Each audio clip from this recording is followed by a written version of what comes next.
দর্শক, পুষ্টি রকমারি রান্নার আয়োজনে আপনাদের সবাইকে আমন্ত্রণ জানাচ্ছি। আমি শান্তা জাহান। চ্যানেল 24-এর নিয়মিত এই আয়োজনে আমরা চেষ্টা করি আপনাদের জন্য পছন্দের একজন তারকাকে নিয়ে হাজির হয়ে যেতে, যার সাথে আড্ডা হয় আর সেই সাথে একজন খুব পছন্দের শেফও থাকেন, যিনি মজার একটা রেসিপি আমাদেরকে রান্না করে দেখান। তবে এখানেই শেষ নয়, আমরা চেষ্টা করি আমাদের সেই পছন্দের তারকার হাতেরও মজাদার একটা রেসিপি দেখে নিতে। সো আজকেও তেমনটাই হবে। তবে আজকে যিনি আমার সাথে আড্ডা দিতে এসেছেন, তার সাথে আড্ডাটা আমার এরকম 1-to-1 খুব কম হয়। সো আজকেও 1-to-1 হবে না, 2-1 হবে, কিন্তু তারপরেও আড্ডাটা যে হচ্ছে এটাতেই আমি অনেক বেশি এক্সাইটেড। আমি বরং আমাদের শেফ এবং আমাদের আজকের যে অতিথি রয়েছেন তার সাথে আপনাদেরকে পরিচয় করিয়ে দিই। প্রথমে অতিথির কথা বলছি। এই মানুষটার অনেক গুণাবলী। সে একাধারে একজন মডেল, একাধারে একজন অ্যাক্টর এবং একাধারে একজন মিডিয়া পার্সোনালিটি। তার মধ্যে সব গুণাবলীর সংমিশ্রণ রয়েছে।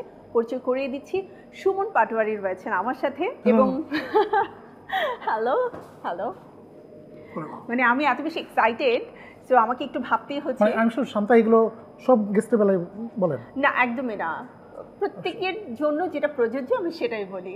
প্রত্যেকের জন্য একই কথা প্রযোজ্য না, একদমই না, একদম না। প্রত্যেকেই ভালো, প্রত্যেকেই খুব ভালো অভিনয় করে, প্রত্যেকেই ভালো মডেলিং করে। না, যে একটু খারাপ থাকে তার ক্ষেত্রে সরাসরি নাম বলে দেই।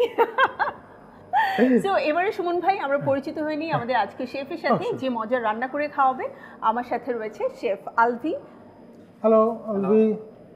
সো আই থিঙ্ক এখানে চলে আসলে সুমন ভাইয়ের জন্য রান্নাটা দেখা অনেক বেশি সহজ হবে। মানে রান্না দেখে কি করবো, মানে আমি দেখা থেকে খাওয়াতে বেশি আগ্রহী। হ্যাঁ, সো দেখে কিভাবে রান্না হচ্ছে তারপরে খেতে বেশি ভালো লাগবে না? মানে আছে না যে ধরেন যে উনি যে এত কষ্ট করতে যায় সেটা আমি দেখতে চাই না। হ্যাঁ, সেটা আমি খাইতেই চাই। মানে লাইফের সবকিছু নিয়ে কষ্ট করতে হয় না আর কি। সো আলভি আজকে কি রান্না করে দেখাবো? আজকে আমি আমেরিকান একটা ফিউশন রেসিপি করছি চিকেন দিয়ে, যেটার নাম ম্যারি মি চিকেন। আচ্ছা আলভি, আমার একটা কোয়েশ্চেন আছে। ও কিছুদিন আগেই বিয়ে করেছে। আচ্ছা, তুমি কি তোমার ওয়াইফকে এই ম্যারি মি চিকেনই খাইয়েছিলে? ম্যারি মি চিকেন ওকে বিয়ের পরে খাইয়েছি আমি। ও আচ্ছা, বিয়ের পরে। এটা কি আমেরিকান? American fusion recipe. এটা খুবই জনপ্রিয় একটা রেসিপি, আমেরিকান রেস্টুরেন্টে পাওয়া যায় এখন, এবং সবাই খুব পছন্দ নিয়ে খায় এটা। তো ইদানিং বাংলাদেশে কিছু রেস্টুরেন্টে এটা চালু হয়েছে, অনেকে এটা করছে। তো আমি চিন্তা করলাম আজকে আপনার সম্মানার্থে আজকে এই স্পেশাল রেসিপিটা। আছে না, এই আমার বিয়ের সাথে হয় নাই, তুমি তারপর আমাকে ম্যারিনি খাওয়াবা, পুরো ভাবতেই চোখের দোকানে দুপুরে অস্ত্র চলে আসতেছে আর কি। হ্যাঁ, আজ কি আর জীবনে কি আছে, আমরা বরং ম্যারি মিতেই চলে যাই। সো আলভি, রান্না শুরু করো। আমি সুমন ভাইয়ের ব্যস্ততা নিয়ে একটু জানতে চাই। আমার কোনো ব্যস্ততা নাই, অলওয়েজ ফ্রি। আমি অলওয়েজ ফ্রি। হ্যাঁ, এটা না একটা মজার ব্যাপার। মানে এই একটা মানুষ যাকে আমি অনলাইনে যদি কখনো নক করি, মানে হয় না যে খুব তড়িৎ গতিতে রিপ্লাই আসা। মানে এটা হচ্ছে কি, আমি সবসময় বসে থাকি আর কি, কে কখন মানে কেউ নক করে না, তো কেউ নক করলে আমি খাতে নেই অ্যান্সার দিই না, এটার ক্ষেত্রে একটা ব্যাপার আছে। আই বিলিভ যে আপনি সবাইকে প্রায়োরিটি দেন। যে একটা মানুষ আমাকে নক করেছে, তার মানে he or she needs me. এটা একটা মাস্ট বি। যে একটা লোক আপনাকে নক করছে মানে হচ্ছে যে সে আপনাকে মনে করে নক করছে। অনেকে অনেক সময় ফোন করে বলে না যে, আমি বলি যে আল্লাহ তোর নাম্বারটা আমার কাছে নাই কেন, তো শুনবে আপনি আমার নাম্বার মুছে ফেলছেন। আমি তুই তো নিজেকে এত গুরুত্বপূর্ণ ভাবছিস যে আমি ধর যে তোর নাম খুঁজে বের করব, তারপর সেটাকে ডিলিট করব। মানে আর এই যুগে তো আর এমন না যে আগে যেমন আমাদের ছিল যে 100 নাম্বার রাখা যেত। হ্যাঁ, এখন তো আমরা ফোনে 1000 নাম্বার রাখতে পারি। তো ওকে খুঁজা ডিলিট করা, হ্যাঁ, মানে এত প্রায়োরিটি তোর নাই। হ্যাঁ, সো তুই একটু ভাব যে এই নাম্বারটা আমাদের নাই বা কোনো সময় ছিল না। বেচারা, তার মনটাই খারাপ হয়ে গেছে নিশ্চয়ই। এটা তো খুবই ওর ম্যারি মি থেকে কিন্তু অলরেডি ফ্লেভার চলে আসা শুরু করেছে। আমরা কি কি দিলাম আলভি? আমরা এখানে পেঁয়াজ কুচি দিয়েছি, রসুন কুচি দিয়েছি, আদা কুচি দিয়েছি, এবং কিছু গুঁড়া মশলা দিয়েছি, মরিচের গুঁড়া দিয়েছি, জিরা গুঁড়া দিয়েছি, সাদা গোলমরিচের গুঁড়া দিয়েছি, আর সামান্য একটু সল্ট দিয়েছি। ওকে। আর রান্না হচ্ছে কি পুষ্টি তেলে? পুষ্টি সয়াবিন তেল আমি ব্যবহার করছি। তো বাদ যাবে না একটু শিশু, সবই তো দেওয়া হয়েছে। তো এখানে একটা মজার ব্যাপার হচ্ছে, আমরা ওই যে তেল রান্না করার সময়, তেল দেওয়ার সময় অলওয়েজ দেখি যে তেলটার কালার গোল্ডেন কালার আছে কিনা। সো রমজান মাসে আমি যখন রান্না করি, তেলের কালারটা যখন চেঞ্জ হয়ে যায়, সেই তেলটার আমি ব্যবহার করি না। তো আমার মা এই জন্য পুষ্টি তেলটা অনেক বেশি পছন্দ করে, কারণ এই তেলটার কালার খুব সহজে চেঞ্জ হয় না, আচ্ছা, গোল্ডেন কালারটা থাকে। তো মানে ওরকম কোনো বিশেষত্ব কি আছে, তুমি যেহেতু পুষ্টি তেল ব্যবহার করছো? তেলটা কিন্তু যদি দেখেন একটু ভারী টাইপের তেল, একটু গাঢ় টাইপের তেল, এই তেলগুলো কিন্তু খাঁটি হয়। তো পুষ্টির তেলটা কিন্তু আপনি যদি দেখেন, আমি একটু দেখাচ্ছি, এটা কিন্তু খুবই ডার্ক টাইপের। তো এটাতে যে ভেজাল নেই এটা কিন্তু স্পষ্ট হয়ে বোঝা যাচ্ছে, গোল্ডেন কালার এক্স্যাক্টলি। এবং আমি যদি দেখাই, এটা কিন্তু খুব ভারী টাইপের একটা তেল, তো এটার মধ্যে কিন্তু ভেজাল নেই, বোঝাই যাচ্ছে। এবং রান্নাতেও কিন্তু খুব কম পরিমাণ লাগে। অনেক সময় রান্নার সময় দেখা যায় অল্প তেলেই খুব সহজে আমরা কিন্তু খাবারগুলো রান্না করতে পারছি এবং কালারটাও কিন্তু খুব সুন্দর আসে কিন্তু খাবারে। আলভির সাথে কথা বলতে একটা শিক্ষা সফরের মতো কত কিছু জানা যাচ্ছে।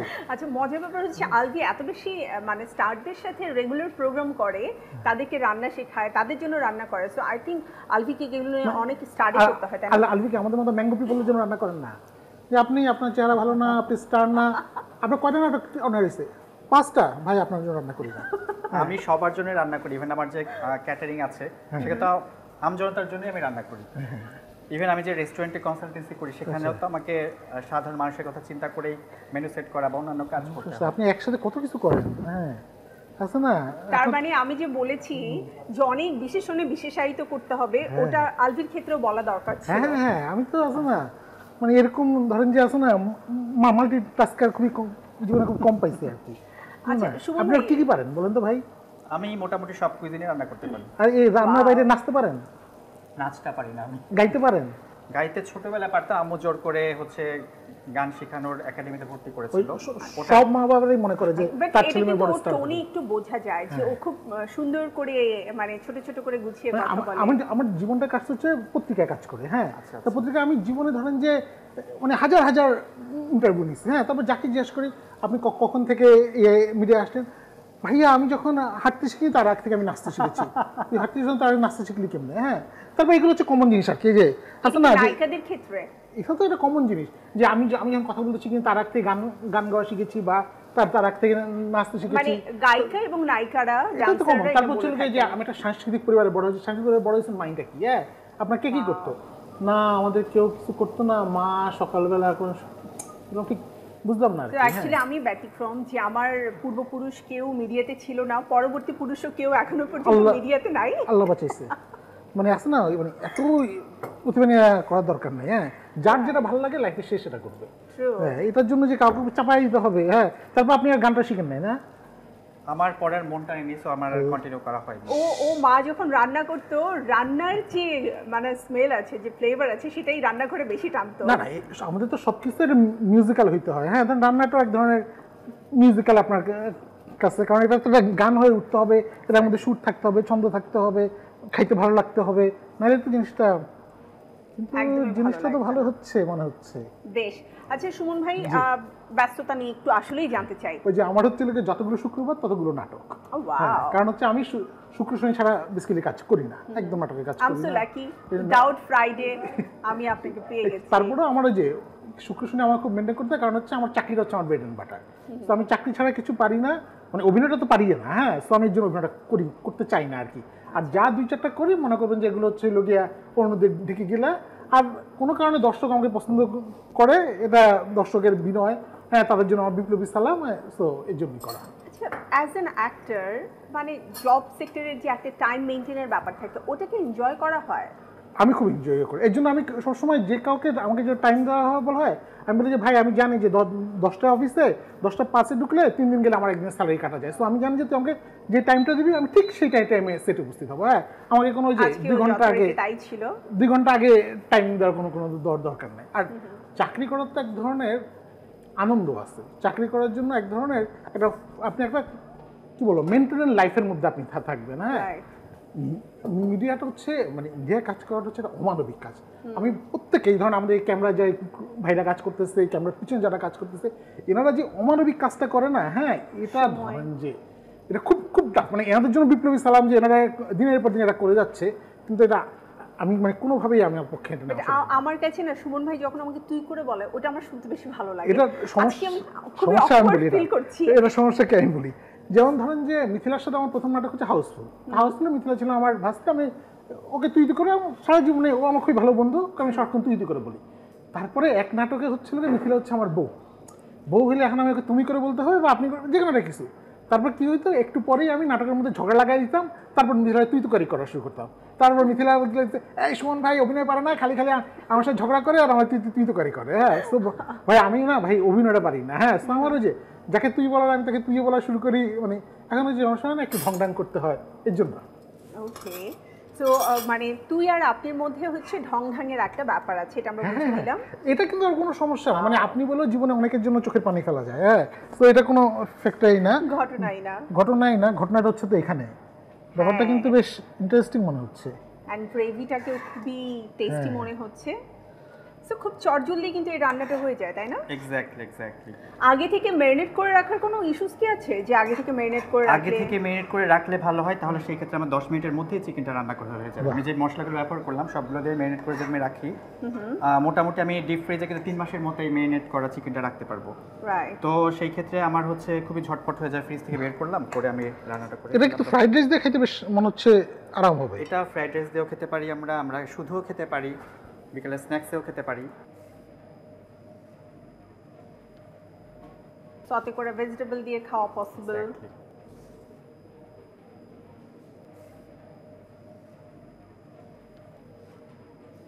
সুন্দর আরাম হচ্ছে কিন্তু ব্যাপারটা।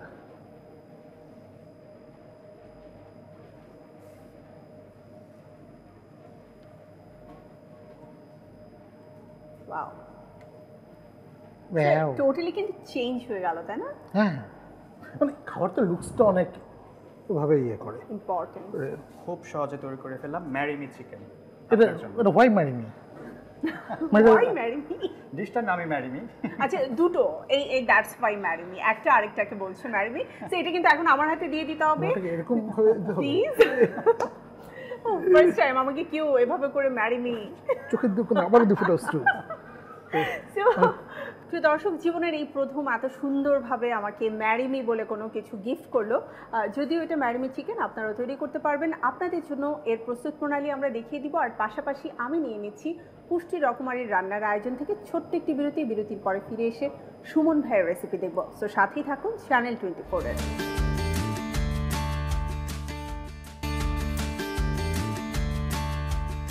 প্রিয় দর্শক, আফটার ব্রেক আবারও আমন্ত্রণ পুষ্টি রকমারি রান্নায়। সাথে রয়েছে আমি শান্তা জাহান এবং আমার সাথে আমাদের আজকের গেস্ট সুমন ভাই। সুমন ভাইয়ের কাছে ফিরে এসেছি কারণ খুব মজাদার একটা রেসিপি। আমি ডেটস খেতে খুব পছন্দ করি, সো আমি দেখতে পাচ্ছি ডেটস দিয়ে সাজানো হয়েছে। মানে আজকের রেসিপিটার নাম কি? ও, ডেটস স্মুদি। আচ্ছা, মানে খেজুরের ডাল বাংলা করে যা হয়। আসলে আমরা সব সময় তো ডেটস হচ্ছে চাবি খাই, বাট সেটা যদি একটু ডিফারেন্ট ভাবে প্রেজেন্ট করি। হ্যাঁ, সেটা তো করাই যায়। আর এখন তো ডেটস অনেক মানে ক্যাটাগরি বের হইছে। হ্যাঁ, ছোটবেলায় তো আমরা খুরমা খেজুর খেয়ে জীবন কাটাইছি। হ্যাঁ, তারপর এখন এই বড় হয়ে দেখলাম যে আরে খেজুরের যে কত মানে রং ঢং আছে আর কি। হ্যাঁ, কিনা মেজদুল, তারপর কিনা সুক্রি না কি জানি আছে না, ওরে বাবা, মানে এক একজন নাম, এক একজনের দাম, মানে সবকিছুর মধ্যে মানে বিশাল লাগে জিনিসপত্র। সো আপনি যে কোনো একটা খেজুর দিয়ে করলেই হবে, কারণ খেজুর যে কোনো রকম খেজুরে আপনি মোটামুটি পুষ্টিগুণ কাছাকাছি টেস্টটা একটু বোধহয় ভ্যারি করে, তাই না? টেস্টটা একটু 19-20 হয়। হ্যাঁ, কিন্তু ধর আমরা তো শুনেন আমরা খেজুরটা খাই হচ্ছে শুধুমাত্র এই রোজার সময়, মানে যেটা আমাদের ইউজুয়ালি। হ্যাঁ, আর বাকি সবাই সারা বছর ধরে কিন্তু আমরা যেমন যে বুটের হালুয়া শুধু শবে বরাত ছাড়া বানানো হয় না, সেরকম এই খেজুরটাও আমরা রমজান ছাড়া খাই না। হ্যাঁ, তাহলে আমি একটু ব্যতিক্রম, মানে খেজুরটা আমার খুব পছন্দের। আমার কাছে মনে হয় যে খুব ইনস্ট্যান্ট এনার্জি বুস্ট করে। সো আমি প্রতিদিন আমার মানে খাদ্য তালিকায় দুটো হলেও খেজুর রাখার চেষ্টা করি। হ্যাঁ, মানে আছে না আপনাদের ব্যাপারটাই তো অন্যরকম। হ্যাঁ, আপনাদের ওই যে আছে না যে আপনাদের আলাপটাই শুরু হয়েছে when I was in London, বা যখন আমি প্যারিস রাস্তায় হাঁটছিলাম। হ্যাঁ, মানে আমি তো ম্যাঙ্গো পিপলের কথা বলতেছি আমার মতো। হ্যাঁ, সেটা আর কি, বুঝতে পারছেন? এটা বানানো খুব সোজা। হ্যাঁ, সোজা হচ্ছিল গিয়ে এটা ব্লেন্ডারের মধ্যে খেজুর দিয়ে দিবেন সুন্দর মতো করে।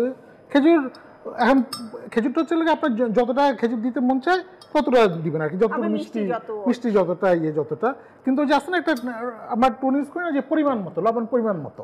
তো আমার যে বান্ধবীরা জব করে ওরা বলে পরিমাণ মতোটা জিনিসটা কি, মানে পরিমাণটা আসলে কত। হ্যাঁ, পরিমাণটা কি একমোট, পরিমাণটা কি সো যে আই থিংক টেস্ট অনুযায়ী, তাই না? হ্যাঁ, টেস্ট অনুযায়ী, কিন্তু যে লবণ পরিমাণ মতো। হ্যাঁ, লবণ আসলে কতটুক দিবে। হ্যাঁ, তারপর হচ্ছে গুঁড়া দুধ দেন একটু, এটা নেওয়ার জন্য ঢঙের চামচও আছে।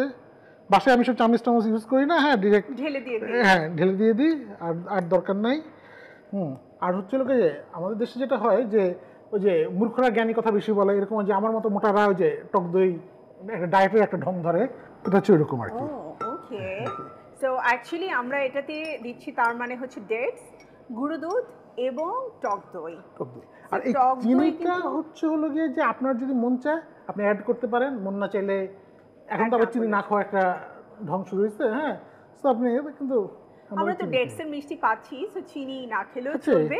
তাও একটু দিই। সুমন ভাইয়ের রেসিপি যেহেতু, একটু সো এটাতে দিই। চিনি অ্যাড হবে মাস্ট। হ্যাঁ একটু, মানে এমন না যে চিনি অ্যাড হইতেই হবে।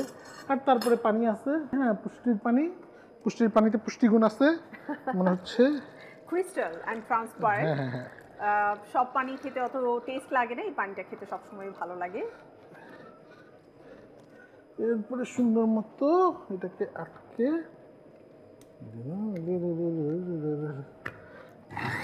এবার এটা ঘুটা একটা চলমান যত প্রক্রিয়া আর কি। বেশি আসলে ব্লেন্ড করা যাবে তত বেশি ভালো লাগবে।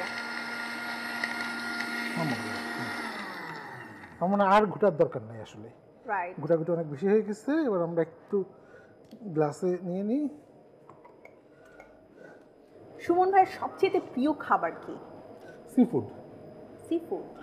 সি মানে হচ্ছে SEE, SEA না, মানে আমি যা দেখি তাই খেতে ভালো লাগে। আসলে অনেকে বলে না যে ওই দোকানের স্যুপটা যে কি ভালো, আমাদের সব দোকানের স্যুপই তো ভালো লাগে। হ্যাঁ মানে কেমনি এটা মানে যায় না, আমাদের স্পেশাল বোধহয় ডিগ্রি আছে এটার উপর যে মানে ডেফিনেট করতে পারে। আমার তো সুমন ভাই এমন যদি কখন হয় যে আমি রান্না করছি এবং সেটা টেস্ট করার জন্য আমি সুমন ভাইকে সবসময় বলছি যে please come and taste it, so please, এটা একটা ভয়ঙ্কর জিনিস। এটা আমি একটা ছোট্ট একটা কাহিনী বলি। আমার একটা খুব কাছে একটা বোন ছিল, হ্যাঁ, তা ওদের মানে আমাদের ছোটোবেলায় যে যাদের বাসায় বাবুচি ছিল ওরা ছিল ওই টাইপের বড় লোক আর কি।